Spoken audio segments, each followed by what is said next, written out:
मैं हूं Vikas. Welcome to my YouTube channel study together with Vikas. Friends, जैसा कि हम अपने डेली के सेशन में जीएस के कुछ क्वेश्चंस करते हैं प्रीवियस ईयर के, आज भी हम वैसे ही सेम स्टार्ट करेंगे अपना सेशन। देखिए, मैं आपको एक बात बता रहा हूँ, अगर आपको एग्ज़ाम क्लियर करना है तो थोड़ा सा पहले से प्रिपेयर्ड रहना होगा, है ना। एक फ्लो में रहना होगा। अगर आप सोचेंगे कि एग्ज़ाम टाइम में हम कुछ दिन पढ़ के एग्ज़ाम क्लियर कर लेंगे तो ये पॉसिबल नहीं है।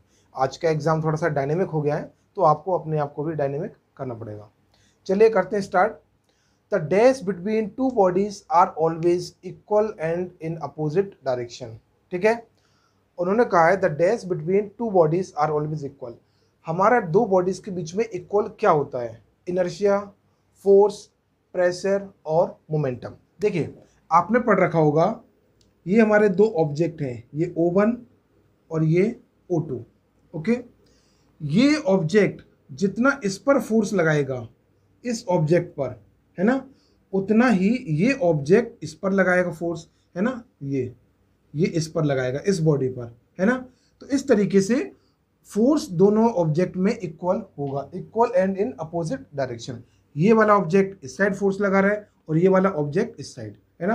तुम्हारा जो फर्स्ट क्वेश्चन है उसका ऑप्शन बी, फोर्स, ये हमारा सही आंसर है। ओके, देखिए, आप ना कॉन्सेप्ट भी अपने समझते चलिए, तो आपको एग्जाम ये क्वेश्चंस ना इस टाइप के आपको रटना नहीं पड़ेगा। आपने अगर फिजिक्स पहले पढ़ रखी होगी तो ये एक बेसिक चीज़ है ना।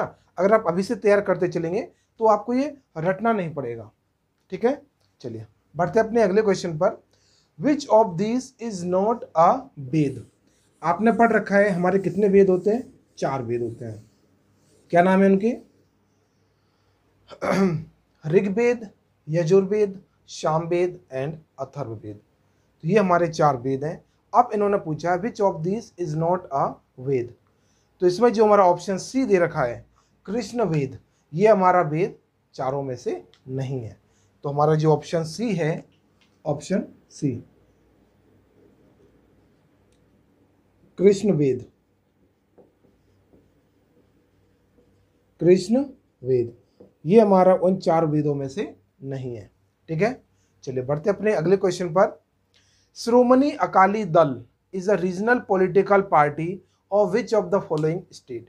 इन्होंने हमसे पूछा है कि श्रोमणी अकाली दल है ये हमारे किस स्टेट की रीजनल पार्टी है?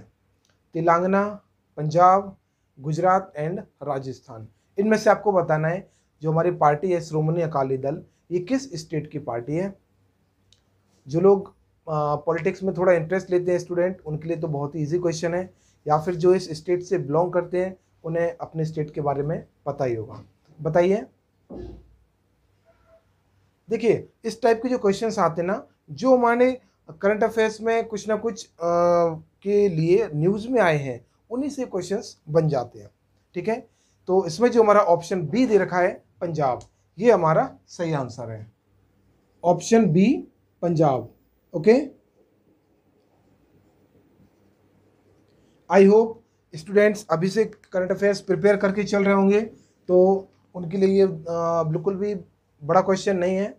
चलिए, who among the following is had got the power to commute the death sentence in India? इन चारों में से किसके पास डेथ पावर कम्यूट करने की पावर होती है? Chief justice, prime minister, home minister and president. इन चारों में से आपको बताना है कि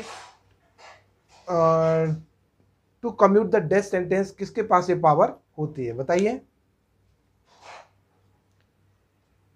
ये पॉलिटी का क्वेश्चन है और मोस्ट ऑफ द स्टूडेंट को इसके बारे में पता ही होगा। तो इसमें जो हमारा ऑप्शन डी दे रखा है प्रेसिडेंट, ये हमारा बिल्कुल सही आंसर है। Option D, president. Okay, president has the power to commute the death sentence. चलिए अगले क्वेश्चन पर बढ़ते हैं। अगला क्वेश्चन इसमें क्या दे रखा है? चलिए, अगला क्वेश्चन हमसे पूछा है Pather Panchali was written by. जो हमारी पैंथर पांचाली है वो किसके द्वारा लिखित है? Bibhuti Bhushan Bandopadhyay, Munshi Premchand, Rabindranath Tagore. The fourth option is Panna Lal Patel. इन चारों में से आपको बताना है जो हमारी पैंथर पांचाली है किसके द्वारा लिखी गई है, बताइए। आपने यहाँ पर देखा एक बुक्स एंड ऑथर से जो हमेशा क्वेश्चन पूछा जाता है वो यही क्वेश्चन है, और आपको ये भी अच्छे से प्रिपेयर करके जाना है। इसमें जो हमारा सही आंसर है वो है हमारा ऑप्शन ए, विभूति भूषण बंदोपाध्याय। ये हमारा सही आंसर है, ऑप्शन ए, विभूति भूषण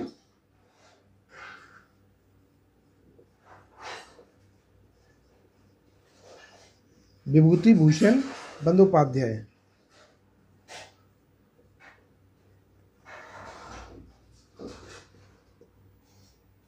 चलिए बढ़ते अपने अगले क्वेश्चन पर। Who among the following was born in the year 1861?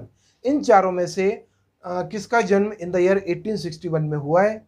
Mahatma Gandhi ji, Rabindranath Tagore, Shri Aurobindo and Swami Vivekananda. इन चारों में से आपको बताना है कि इनमें से किसका ईयर 1861 में जन्म हुआ है। आप बताइए इनमें से हमारा कौन सा ऑप्शन सही होगा। चलिए मैं बताता हूँ, इसका बहुत ही इजी आंसर है option B, Rabindranath Tagore. Option B जो हमारा है वो बिल्कुल सही आंसर है। चलिए मैं लिखता हूँ यहाँ पर,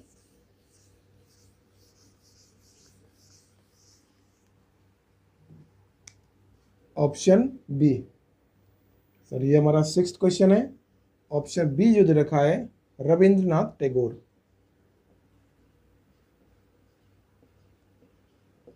रविंद्रनाथ टैगोर, ओके,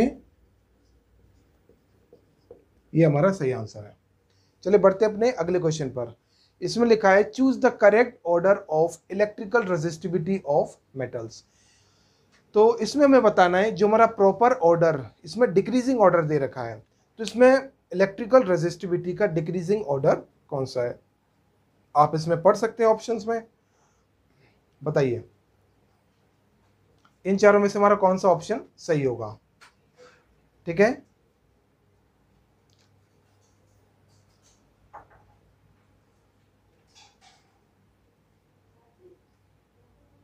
इसमें जो हमारा सही ऑप्शन है वो है ऑप्शन बी।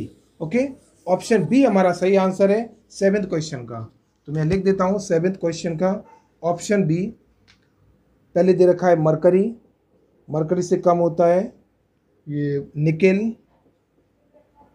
फिर डब्लू एंड फिर दे रखा है तुम्हारा सिल्वर। ओके, ये हमारा प्रॉपर ऑर्डर है इलेक्ट्रिकल रेजिस्टिविटी का। आपको पता होगा हर मेटल की कुछ ना कुछ रेजिस्टिव पावर होती है ना, तो उसी का ये ऑर्डर उन्होंने पूछा है, तो ये हमारा सही ऑर्डर है ऑप्शन बी। अब चलते हैं अगले क्वेश्चन पर। Rise in sugar level in blood is detected by the cells of liver, gall bladder, kidney और पेनक्रियास। इनमें से बताना है कि जो हमारे ब्लड में ग्लूकोज लेवल बढ़ जाता है या शुगर लेवल बढ़ जाता है तो किसके सेल्स द्वारा डिटेक्ट किया जाता है। आई होप ये क्वेश्चन काफ़ी स्टूडेंट्स को इसका आंसर पता होगा, और जिनको नहीं पता है उन्हें मैं बताऊंगा। पहले अपने आप से आप ट्राई करिए। देखिए आपको टीचर पर बिल्कुल टोटली डिपेंडेंट नहीं रहना है ना। पहले अपने आप से भी कुछ पढ़ना है या फिर पहले से कुछ रिवाइज करना है। जो मैं आपको रिवाइज करने के लिए बोलता हूँ ना, तो आप पहले से रिवाइज करके भी बैठिए। अगर आप सोचेंगे कि टीचर के द्वारा ही एग्ज़ाम निकल जाएगा तो ये गलत है, आपको मेहनत करना होगा, है ना। 8th क्वेश्चन का हमारा ऑप्शन डी दे रखा है पेनक्रियास। ये हमारा बिल्कुल सही आंसर है। ठीक है, चलिए बढ़ते अपने अगले क्वेश्चन पर। इसमें क्या पूछा है, who among the following is the author of book a book of light when a loved one has a different mind. जो हमारी बुक दे रखी है अ बुक ऑफ लाइट, इसके ऑथर कौन है? Arundhati Roy, Amish Tripathi, Jerry Pinto and the 4th option is Harper Lee. इनमें से आपको बताना है कि इसके ऑथर कौन है। देखिए इस सेट में आपसे 2 क्वेश्चन पूछे हैं बुक्स एंड ऑथर के, तो आपको पता ही होगा कि ये टॉपिक कितना इंपॉर्टेंट है आपके लिए। चलिए बताइए इसमें हमारा सही आंसर कौन सा होगा। इसमें जो सही आंसर है वो है हमारा ऑप्शन सी, 9th वाले क्वेश्चन का ऑप्शन सी, जेली पिंटो। ये हमारा बिल्कुल सही आंसर है। ओके, इस बुक के राइटर है हमारे जेली पिंटो। चलिए, how many elements are present in the 18th group of modern periodic table. देखिए, अब आपने देखना केमिस्ट्री का बिल्कुल बेसिक क्वेश्चन है ये। जो स्टूडेंट्स ने पीरियोडिक टेबल पढ़ रखा होगा उन्हें पता ही होगा कि 7 पीरियड एंड 18 ग्रुप्स होते हैं, और आपको इसमें बताना है कि 18th हमारा जो ग्रुप है उसमें हमारे कौन कौन से एलिमेंट्स होते हैं और कितने एलिमेंट्स होते हैं। ये तो सभी को पता होगा। I think near about 95% student इसका सही आंसर देंगे। तो इसका जो सही आंसर है वो हमारा ऑप्शन बी, 7 एलिमेंट्स। ठीक है, चलिए 7 एलिमेंट्स है, ये हमारा 10th क्वेश्चन था, इसका ऑप्शन बी 7 एलिमेंट्स। ओके, और एलिमेंट्स के नाम आपको पता ही होगा, helium, neon, argon, krypton, xenon, radon and electron. ये हमारे एलिमेंट्स के नाम थे। चलिए बढ़ते हैं अपने अगले क्वेश्चन पर। Dash is not a subatomic particle of an atom. इन चारों में से हमारा एटम का कौन सा पार्टिकल नहीं है?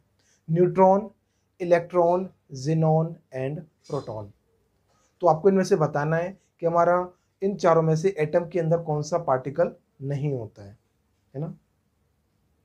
तो आपको पता होगा कि न्यूक्लियस के अंदर हमारे कौन कौन से होते हैं? Neutron and proton, and electrons हमारी ऑर्बिट में रिवॉल्व करते हैं। ठीक है, तो इसमें जो हमारा अब लास्ट ऑप्शन बचता है ऑप्शन सी, जिनॉन। ये हमारे एलिमेंट या एटम के अंदर प्रेजेंट नहीं होते। ठीक है, ये हमारा ऑप्शन सी जो दे रखा है ये हमारा सही आंसर है।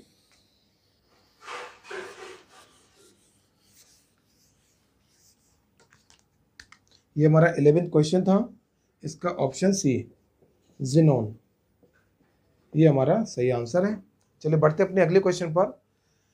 अ person lift luggage of 20 kg from the ground and put it on his head 2 metre above the ground. Okay, calculate the work done by him. देखिए, इसने पूछा है क्वेश्चन में कि एक 20 kg का कोई ऑब्जेक्ट है, उसे किसी पर्सन ने उठाकर अपने सिर पर रखा। चूंकि हमारी उसकी हाइट कितनी दे रखी है? 2 मीटर। ठीक है, तो देखिए वर्क डन का फॉर्मूला क्या होता है? W = mgh, ये होता है हमारा वर्क डन है। मास दे रखा है 20 kg और g की वैल्यू इसमें दे रखी है 10 एंड हाइट कितनी है? 2 मीटर। तो आपको बताना है ये कितना होगा? 20, ये हो जाएगा आपका 400 जूल, है ना। तो ये हमारा बिल्कुल सही आंसर है जिसमें ऑप्शन बी दे रखा है। चलिए बढ़ते अपने अगले क्वेश्चन पर। ये हमारा ऑप्शन बी था 12th क्वेश्चन का।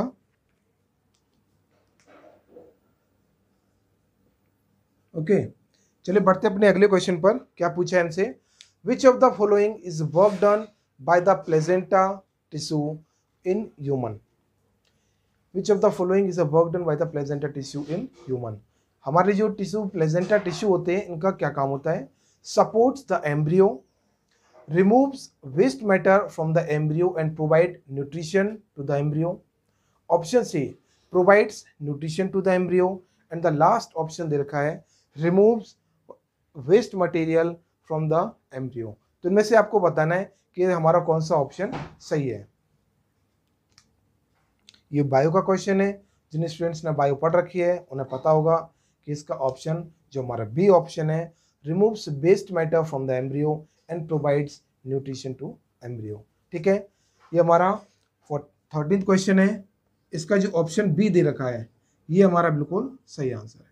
ठीक है, चलिए बढ़ते अपने अगले क्वेश्चन पर। इस क्वेश्चन में पूछा है weight of an object on the moon is dash the weight of the object on earth. तो इसमें से आपको बताना है जो हमारा वेट पर मून होता है किसी ऑब्जेक्ट का, वो अर्थ के कंपैरिजन में कितना होता है। तो अर्थ के कंपैरिजन में इक्वल टू मतलब बराबर होता है 1/6, मतलब जो हमारा वेट अर्थ पर है उसके 1/6 होगा मून पर। ऑप्शन बी में दे रखा है हाफ, एंड ऑप्शन सी में डी में दे रखा है 1/5, मतलब जितना हमारा वेट अर्थ पर होगा उसका 1/5 होगा मून पर। तो बताइए, आपको पता होगा ये सब क्यों होता है, इसमें जो वेट में डिफरेंस आता है क्यों आता है? Just because of gravity. वहाँ पर ग्रेविटी कम है तो फोर्स ऑफ अट्रैक्शन जो काम करता है वो बहुत कम होता है, उस वजह से हमारा वेट कम हो जाता है। और जिसका सही आंसर है वो है ऑप्शन बी 1/6। ओके, ये हमारा 14th ऑप्शन था। 14th क्वेश्चन था, सॉरी। इसका जो हमारा बी ऑप्शन दे रखा है 1/6, है ना, तो ये हमारा सही आंसर है। चलिए बढ़ते हैं अपने अगले क्वेश्चन पर। What was the name of party launched by Subhash Chandra Bose in the year 1939? Subhash Chandra Bose द्वारा जी कौन सी पार्टी लॉन्च की गई थी in the year 1939? Communist party of India, all India forward bloc, Azad Bengal Fauj, and the fourth option socialist party of India. इन चारों में से आपको बताना है कि हमारी जो सुभाष चंद्र बोस द्वारा जो पार्टी लॉन्च की गई थी उसका नाम क्या था, बताइए। कुछ स्टूडेंट के लिए आंसर ऑन टिप्स याद ही होगा। तो इसमें जो हमारा ऑप्शन बी दे रखा है ऑल इंडिया फॉरवर्ड ब्लॉक, ये हमारा बिल्कुल सही आंसर है। ठीक है, ये 15th क्वेश्चन है और इसका जो हमारा ऑप्शन बी दे रखा है, sorry, all India forward bloc. Okay,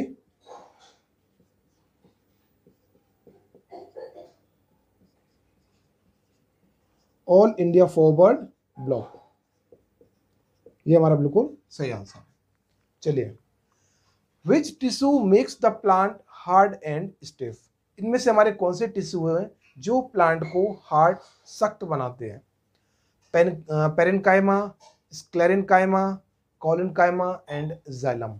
इनमें से आपको बताना है कि हमारे कौन से टिश्यूज हैं जो प्लांट को सख्त बनाते हैं या हार्ड बनाते हैं।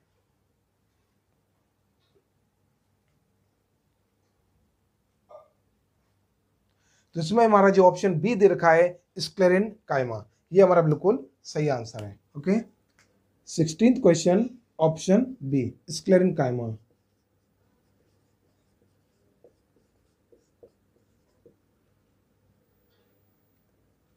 ये हमारा बिल्कुल सही आंसर है। ओके, चलिए, which property of metal enables production of metallic foils? हमारी इनमें से चारों में से कौन सी प्रॉपर्टी है जिसके द्वारा हम मेटेलिक फॉइल्स बना लेते हैं? Malleability, ductility, sonority and conductivity. तो इन चारों में से आपको बताना है। ये तो बहुत ही इजी क्वेश्चन है। देखिए, आपने देखा होगा कि आज मैं जो डेली हर सेशन में 20 क्वेश्चंस करवाता हूं, तो जिन स्टूडेंट्स ने पहले से प्रिपेयर कर रखा है वो 10 to 12 क्वेश्चंस इजीली आराम से आंसर कर सकते हैं, है ना। उसके ऊपर जाना मीन्स आपको और अच्छे से प्रिपेयर करना होगा। तो इसमें जो हमारा ऑप्शन ए दे रखा है मेलिएबिलिटी, ये हमारा बिल्कुल सही आंसर है। ओके, 17th क्वेश्चन का ऑप्शन ए मेलिएबिलिटी।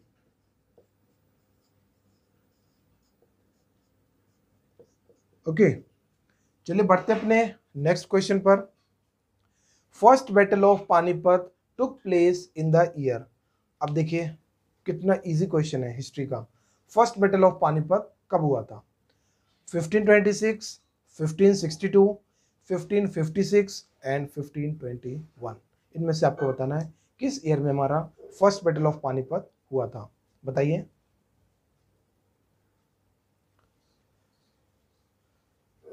फ्रेंड्स, जो हमारा सही आंसर है वो है ऑप्शन ए 1526। और ये युद्ध किसके बीच में हुआ था? बाबर एंड ये जो हमारे लोधी डायनेस्टी थी उनके बीच में हुआ था फर्स्ट बैटल ऑफ पानीपत।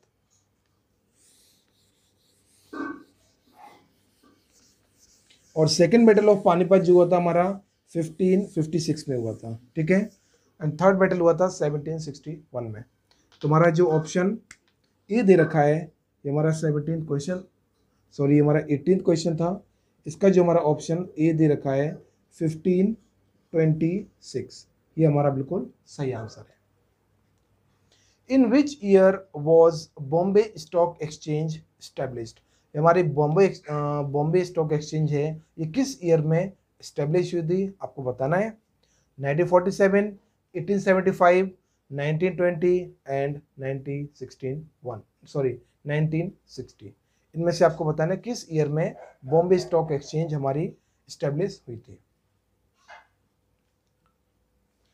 जो स्टूडेंट बायो के होंगे या कॉमर्स के होंगे तो उन्हें ये पता ही होगा ये किस ईयर में स्टैब्लिश हुई थी।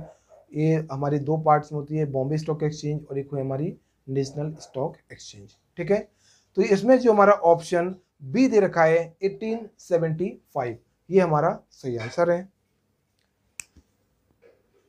क्वेश्चन 19 था ये हमारा, ऑप्शन बी 1875। ओके 1875। चलिए, who was awarded Banga Vibhushan, the highest civilian award of West Bengal for 2018। 2018 में Banga Vibhushan the highest civilian award of West Bengal किसे मिला था? Aparna Sen, second option Victor Banerjee, third option दे रखा है Soumitra Chatterjee, and the last option Asha Bhosle ji. इनमें से बताना है किसको हमारा ये अवार्ड मिला था। आई होप इसका आंसर स्टूडेंट्स कम ही दे पाएंगे क्योंकि ये पुराना क्वेश्चन है करंट अफेयर्स का। तो इसमें जो हमारा ऑप्शन डी दे रखा है आशा भोसले जी, ये हमारा बिल्कुल सही आंसर है। ओके, आशा भोसले, ये हमारा सही आंसर है। देखिए फ्रेंड्स, ये क्वेश्चंस को, कुछ क्वेश्चंस ऐसे होते हैं जो आपको मगअप करने होंगे, है ना, और करंट अफेयर्स के हैं जो कि आप अगर डेली देख के रिवाइज करेंगे तो आपको हमेशा याद ही रहेंगे, है ना। तो इस तरीके से हमने आज का सेशन अपना कंप्लीट किया। फ्रेंड्स, आपकी जो भी क्वेरीज हो कमेंट सेक्शन में ज़रूर मेरे को मेंशन करके बताएं। और फ्रेंड्स, वीडियो को ज़्यादा से ज़्यादा देखें, अपने दोस्तों के साथ शेयर करें, वीडियो को लाइक करें, शेयर करें, सब्सक्राइब करें। Thank you friends.